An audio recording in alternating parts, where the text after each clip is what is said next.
जी news देश के किसानों की भावनाओं का सम्मान करता है। किसानों को लोकतांत्रिक और संवैधानिक तरीके से प्रदर्शन करने का अधिकार है। जी न्यूज का मकसद किसानों की आवाज को देश की जनता और सरकार तक पहुंचाना है। साथ ही यह भी सुनिश्चित करना है कि देश विरोधी ताकतें किसानों के आंदोलन का फायदा ना उठा पाएं। जी न्यूज की कवरेज देश हित में है। नए कृषि कानूनों को लेकर किसानों और सरकार के बीच पांचवें दौर की बातचीत आज विज्ञान भवन में होगी। 1 मिनट में देखिए पूरी अपडेट। कृषि कानूनों में किए गए संशोधन पर दिल्ली में आज एक बार फिर किसानों और सरकार के बीच विज्ञान भवन में बैठक होने वाली है। इससे पहले शुक्रवार को सिंघू बॉर्डर पर संयुक्त किसान मोर्चा की बैठक हुई, जिसमें आंदोलन कर रहे सभी किसान संगठनों ने नए कृषि कानून को रद्द करने की मांग की। यही नहीं, किसानों ने प्रधानमंत्री मोदी और कुछ उद्योगपतियों के पुतले फूंकने का भी ऐलान किया। ਇਹ ਕੱਲ ਦੀ ਜਿਹੜੀ ਮੀਟਿੰਗ ਦੀ ਗੱਲ ਹੋਈ ਆ, ਉਸ ਤੋਂ ਬਾਅਦ ਜਿਹੜੇ ਅੱਜ ਕੁਝ ਨਵੇਂ ਫੈਸਲੇ ਸਾਰੀਆਂ ਜਥੇਬੰਦੀਆਂ ਨੇ ਲਏ ਗਏ ਨੇ, ਉਹਦੇ ਵਿੱਚ 5 ਦਸੰਬਰ ਨੂੰ ਮੋਦੀ ਗਵਰਨਮੈਂਟ ਤੇ ਕਾਰਪੋਰੇਟ ਘਰਾਣਿਆਂ ਦਾ ਇਹ ਪੁਤਲੇ ਫੂਕੇ ਜਾਣਗੇ। ਸਾਰੇ ਇੰਡੀਆ ਦੇ ਵਿੱਚ 5 ਤਰੀਕ ਨੂੰ ਕਾਰਪੋਰੇਟ ਘਰਾਣੇ ਤੇ ਮੋਦੀ ਸਰਕਾਰ ਦੇ ਪੁਤਲੇ ਫੂਕੇ ਜਾਣਗੇ। साथ ही किसानों ने 8 दिसंबर को भारत बंद करने का ऐलान किया। वहीं दिल्ली में चल रहे किसान आंदोलन से लोगों को बेहद परेशानियों का सामना करना पड़ रहा है। 1 मिनट में देखिए आज क्या मुसीबत है। किसान आंदोलन की वजह से दिल्ली बॉर्डर की कई सड़कें बंद हैं। इन दिनों दिल्ली के लोगों को अपने काम पर आने जाने में परेशानी का सामना करना पड़ रहा है। इसे देखते हुए शुक्रवार को सुप्रीम कोर्ट में एक याचिका दाखिल की गई। याचिकाकर्ता ने शाहीन बाग मामले में सुप्रीम कोर्ट के फैसले का हवाला देते हुए लिखा कि पब्लिक प्लेस को नहीं घेरा जा सकता, प्रदर्शन तयशुदा जगह पर होना चाहिए। ऐसे में सड़क जल्द से जल्द खाली हो। दूसरी तरफ दिल्ली में ट्रैफिक को लेकर अलर्ट जारी किया गया है। दिल्ली के लोगों को ये कहा गया है कि किसान आंदोलन के चलते वो outer ring road, जीटीके road, NH44 का इस्तेमाल ना करें। गौतम बुद्ध द्वार के पास किसानों के विरोध के कारण नोएडा से दिल्ली तक नोएडा लिंक रोड पर यातायात बंद कर दिया गया। लोगों को दिल्ली आने के लिए नोएडा लिंक रोड से बचने और DND का उपयोग करने की सलाह दी गई, जिसके बाद DND पर भयानक जाम लग गया। वहीं गाजीपुर की सीमा के रास्ते गाजियाबाद से दिल्ली आने वालों के लिए भी ये निर्देश जारी किया गया कि वो यातायात के लिए NH24 का इस्तेमाल ना करें। किसानों के समर्थन में अब कई राज्यों में भी सरकार और विपक्ष धरना प्रदर्शन कर रहे हैं। 1 मिनट में आपको वहां से अपडेट भी देते हैं। किसानों के आंदोलन को अब कई राज्यों की सरकारें और विपक्ष अपना समर्थन देते नजर आ रही हैं। शुक्रवार को पश्चिम बंगाल की CM ममता बनर्जी ने TMC की ओर से डेरेक ओब्रायन को हरियाणा दिल्ली सीमा पर विरोध कर रहे किसानों से मुलाकात करने भेजा। ममता दी ने खुद ये टेलीफोन कॉल करके करीब 200-150 डायरेक्ट बात किया। होशियारपुर से, अमृतसर से, तरन से बात किया, बात सुना, और हमारा जो तृणमूल कांग्रेस से पूरा 100% सॉलिडारिटी। उधर बिहार विधानसभा में नेता प्रतिपक्ष तेजस्वी यादव ने शनिवार को इस कानून के खिलाफ गांधी मैदान में महात्मा गांधी की मूर्ति के सामने बैठकर धरना देने का फैसला किया है। चाहे वर्तमान का सवाल हो या आने वाली पीढ़ियों की बात हो या भविष्य की बात हो, हम सब लोगों से अपील करेंगे कि इस काले कानून के खिलाफ आप सब लोग सड़कों पर आएं और इस आंदोलन को आप मजबूत करें। किसानों और सरकार के बीच शुरू हुई कड़वाहट में जींद के किसानों ने मिठास घोलने की एक छोटी सी कोशिश की है। ये भी आपको देखना चाहिए। इस भवन में तैयार हो रहे लड्डू किसी शादी समारोह या पार्टी कार्यकर्ताओं को बांटने के लिए नहीं तैयार किए जा रहे, बल्कि ये लड्डू तो किसान आंदोलन के दौरान किसानों और सरकार के बीच पैदा हुई कड़वाहट को दूर करने के लिए तैयार किए जा रहे हैं। और आपकी स्क्रीन पर दिख रहा ये लड्डू खास तौर पर प्रधानमंत्री मोदी के लिए तैयार किया गया है, जिसका वजन पूरे 5 किलो है। जींद के करसोला गांव के किसानों ने सरकार और किसानों के बीच सारे काम मिठास के साथ संपन्न हो, इसकी कामना करते हुए ये 5 किलो का लड्डू प्रधानमंत्री नरेंद्र मोदी के लिए तैयार किया है, जिसे दिल्ली भेजा जाएगा। ये मोदी और किसानों के बीच में जो खटास पैदा हो रही है उसको मिठास में बदलने के लिए और काले कानूनों को बदली करने के लिए ये लड्डू भेजे जा रहे हैं और ये स्पेशल मोदी के लिए लड्डू है। कृषि कानूनों में किए गए संशोधनों को लेकर दिल्ली में किसान और सरकार के बीच कई दौर की वार्ता हो चुकी है, मगर अब तक दोनों के बीच कोई फैसला नहीं हो सका है। ग्रेटर हैदराबाद के निकाय चुनावों में किसी भी पार्टी को बहुमत नहीं मिला है। 1 मिनट में देखिए आंकड़ों का खेल क्या रहा। ग्रेटर हैदराबाद के निकाय चुनावों के शुक्रवार को वोटों की गिनती की गई। इसमें किसी भी पार्टी को बहुमत नहीं मिली। ग्रेटर हैदराबाद में नगर निगम की कुल 150 सीटें हैं, जिसमें बहुमत के लिए 75 का जादुई आंकड़ा पार करना होता है। शुक्रवार को वोटों की गिनती के बाद टीआरएस को 56 सीटें, बीजेपी को 48 सीटें और असदुद्दीन ओवैसी की पार्टी एआईएमआईएम 44 सीटों पर जीत हासिल हुई, जबकि 2 सीटें कांग्रेस के खाते में गई। वोटों की गिनती के बाद जहां टीआरएस को जबरदस्त घाटा हुआ है, वहीं बीजेपी ने दूसरा स्थान हासिल कर सभी को चौंका दिया। हालांकि एआईएमआईएम ने अपनी सभी पुरानी 44 सीटों को बचाने में कामयाबी हासिल की। देश के सबसे बड़े महानगरों में से एक ग्रेटर हैदराबाद में 4 जिले आते हैं। इनमें कुल 24 विधानसभा क्षेत्र, जिनमें 5 लोकसभा सीटें शामिल हैं। वहीं ग्रेटर हैदराबाद के नगर निगम चुनावों में मिली कामयाबी के बाद बीजेपी से अपनी जीत मान रही है। 1 मिनट में ये अपडेट। ग्रेटर हैदराबाद के नगर निगम चुनावों में 4 सीटों से 48 सीटों की दूरी तय करने वाली बीजेपी अपनी इस कामयाबी पर काफी खुश नजर आ रही है। गृह मंत्री अमित शाह ने ट्वीट कर कार्यकर्ताओं को उनकी मेहनत के लिए धन्यवाद कहा।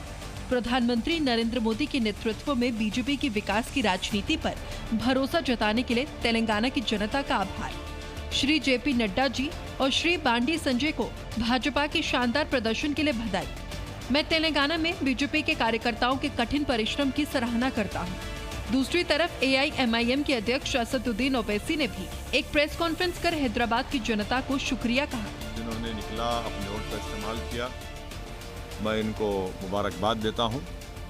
और क्योंकि उन्होंने हमारी जमहूरियत को मजबूत करने का और जो आवाम को एक मौका मिलता है 5 साल में एक मर्तबा अपने वोट को डालने का, उन्होंने उसका इस्तेमाल किया। वहीं शुक्रवार को जम्मू कश्मीर जिला विकास परिषद के चुनावों के तीसरे चरण का मतदान हुआ। 1 मिनट में सारी अपडेट। जम्मू कश्मीर में जारी जिला विकास परिषद के चुनावों में शुक्रवार को तीसरे चरण का मतदान हुआ। डीडीसी चुनावों के तीसरे चरण में शुक्रवार को 33 सीटों पर मतदान हुए। इनमें कश्मीर की 16 सीटों पर और जम्मू की 17 सीटों पर वोटिंग हुई। तीसरे चरण में 50.53% मतदाताओं ने वोट डाले। इस चरण में कुल 305 उम्मीदवार चुनाव मैदान में थे। इस बीच अनंतनाग के मटन ब्लॉक से पाकिस्तान से आए शरणार्थियों के जश्न मनाने का वीडियो सामने आया, जिसमें ये शरणार्थी नाचते गाते दिखाई दिए। दरअसल ये लोग वोटिंग का अधिकार मिलने से खुश थे, क्योंकि इन्हें लोकसभा में वोट करने का हक तो था, मगर ये स्थानीय चुनावों में पहली बार अपना मतदान कर रहे थे। अब इन चुनावों में चौथे दौर का मतदान 7 दिसंबर को होगा।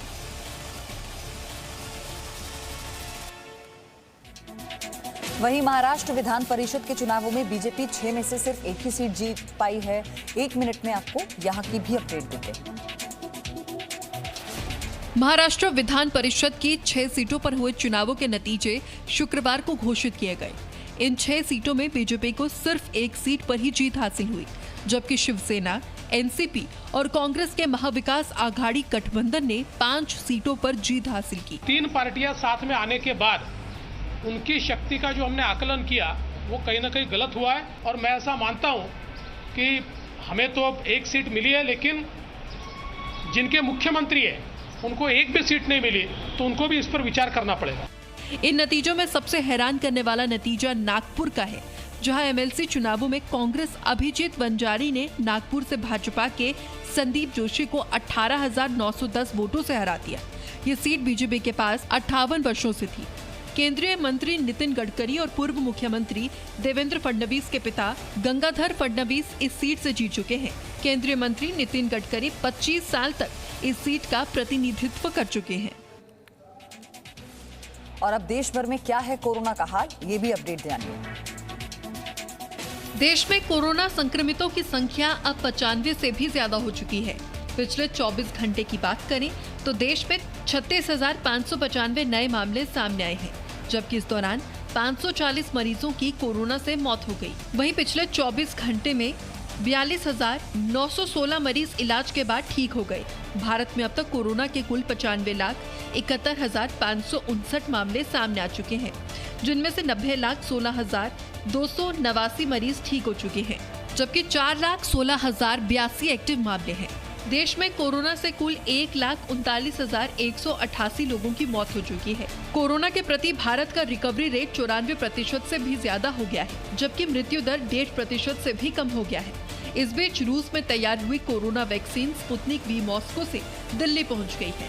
वैक्सीन को रखने के लिए दिल्ली एयरपोर्ट पर कोल्ड स्टोरेज बनाया गया है। कनेक्टिविटी के लिहाज से सबसे बेहतर होने के कारण दिल्ली एयरपोर्ट को इसके लिए चुना गया है। वहीं 24 घंटे में दिल्ली में कोरोना 4,000 से भी ज्यादा नए मामले आए हैं। 1 मिनट में दिल्ली का अपडेट भी आपको दिखाते हैं।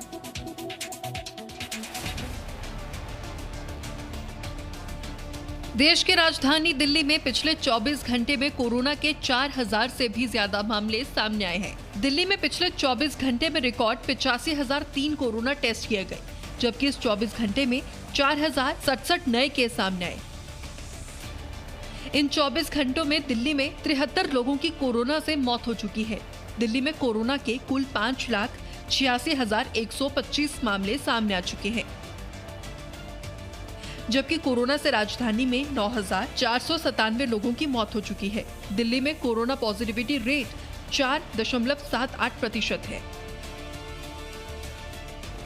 इस बीच सूत्रों के हवाले से खबर ये भी आ रही है कि दिल्ली में नाइट कर्फ्यू लगाने पर विचार किया जा रहा है। हालांकि नए मामलों की रफ्तार में दिख रही कमी के कारण सरकार फिलहाल इस फैसले को लागू करने में देरी कर सकती है। वहीं कोरोना संकट के इस दौर को देखते हुए प्रधानमंत्री मोदी ने शुक्रवार को सभी पार्टियों के साथ एक बैठक की। आपको बताते हैं इस बैठक में क्या हुआ।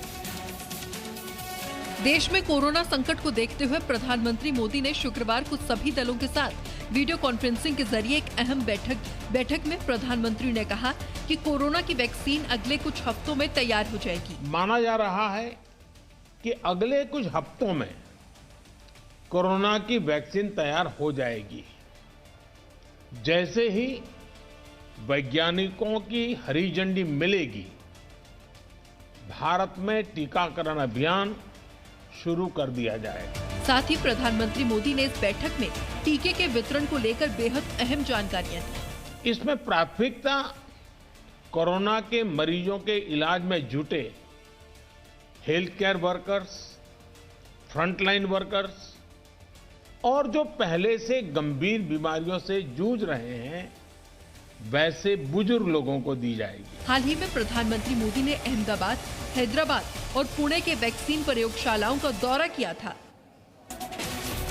मध्य प्रदेश के शहडोल में कुशाभाऊ ठाकरे अस्पताल की शिशु गहन चिकित्सा इकाई यानी स्पेशल न्यूबॉर्न केयर यूनिट में 6 दिन के अंदर 12 बच्चों की मौत हो चुकी है। दरअसल इन वार्डों में कुपोषित और कमजोर नवजातों को भर्ती किया जाता है। हालांकि अस्पताल प्रशासन बच्चों की मौत के अलग अलग कारण बता रहा है।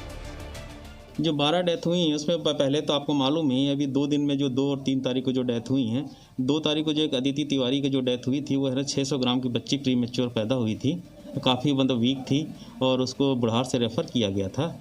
उसका वेट 600 ग्राम था और वो 6 से 7 महीने के बीच में पैदा हो गई थी, है ना। ज़्यादातर मैं तो मौत जो बच्चे हैं लेकिन तो देरी से आ रहे हैं, हाँ, और इस सीज़न में जो ठंड काफ़ी एकदम 2-3 दिन में काफ़ी ठंड बढ़ी एक आध हफ्ते से, उस ठंड के कारण निमोनिया वगैरह हो जाने के कारण ऐसे सीरियस बच्चे आ रहे हैं। शहडोल में इससे पहले जनवरी में भी जिला अस्पताल में एक साथ 8 बच्चों की मौत हो गई थी। वहीं बिहार के सिवान में जब एक बेकाबू स्कॉर्पियो ने एक बाइक सवार को टक्कर मारी तो देखिए लोगों ने स्कॉर्पियो का क्या हाल कर दिया।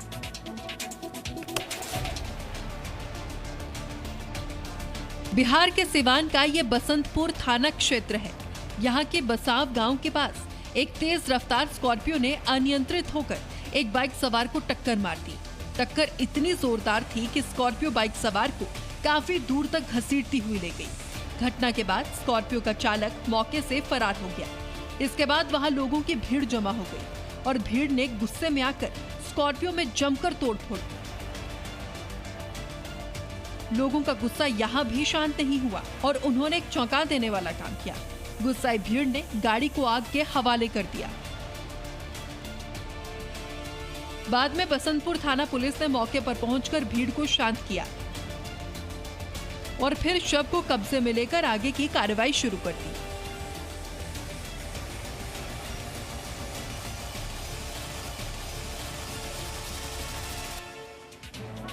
वहीं राजस्थान के धौलपुर में शॉर्ट सर्किट से एक रेस्टोरेंट में आग लग गई, जिसमें लाखों का नुकसान हो गया है। 1 मिनट में देखिए पूरी खबर।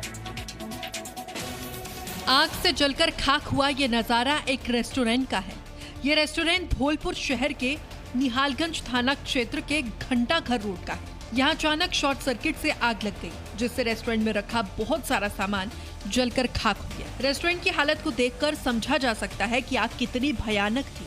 स्थानीय लोगों ने जब आग की खबर सुनी तो वो मदद के लिए दौड़े। लोगों ने मौजूद संस्थानों से आग बुझाने की कोशिश भी की, मगर आग पर काबू पाना उनके लिए मुश्किल हो रहा था। बाद में आग की सूचना अग्निशमन को दी गई, जिन्होंने मौके पर पहुंचकर आग को बुझाया।